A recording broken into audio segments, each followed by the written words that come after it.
matière de cybersécurité, sur ce territoire, sur notre agglomération, nous avons 4 objectifs. Le premier, c'est d'accompagner les entreprises avant, pendant et après une cyberattaque. Le deuxième, c'est de pouvoir diversifier une offre de formation supérieure en cybersécurité avec l'Université Pau Pays de l'Adour et son IUT, ainsi qu'avec le Campus Land. Puis le troisième objectif, c'est d'accompagner la montée en compétences en soutenant la création d'une chaire cybersécurité par l'Université Pau Pays de l'Adour avec son IUT, ce sera en 2025. Et puis enfin, le quatrième objectif, c'est d'accompagner le développement de formations professionnalisantes, qualifiantes, avec Campus Land, ici à la Chambre de commerce, des formations qui visent à former des référents en cybersécurité pour les TPE, les toutes petites entreprises ou les moyennes entreprises. Nous avons 4 enseignants-chercheurs du département réseau et télécommunications qui font de la cybersécurité depuis 25 ans. Et donc, on a déjà un écosystème interne à l'IUT qui est très important en ce qui concerne la cybersécurité. Et pour nous, c'est un thème stratégique.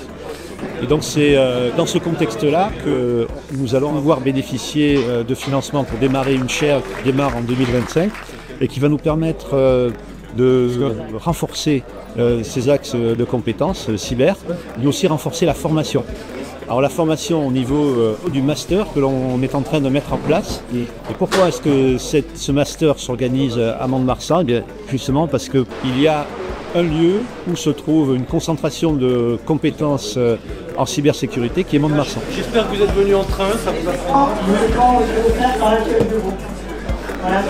Ambition de Campus Land en matière de sécurité et la poursuite et le développement de nos formations, c'est tant dans le domaine cyber pur et dur que également le développement, puisque ça va de pair dans le milieu professionnel.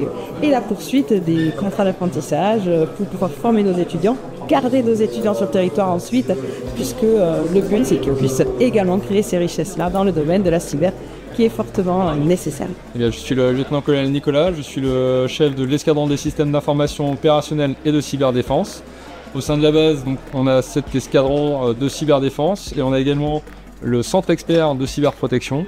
La mission de ces deux unités, elle est de protéger ces systèmes d'information, de s'assurer de leur niveau de cybersécurité et aussi être capable d'anticiper les menaces, de détecter ces menaces et de réagir en cas d'incident de cyberdéfense pour les comptes de l'armée de l'air et de l'espace. Je suis venu plusieurs fois en tant qu'ANSI et je reviens en tant que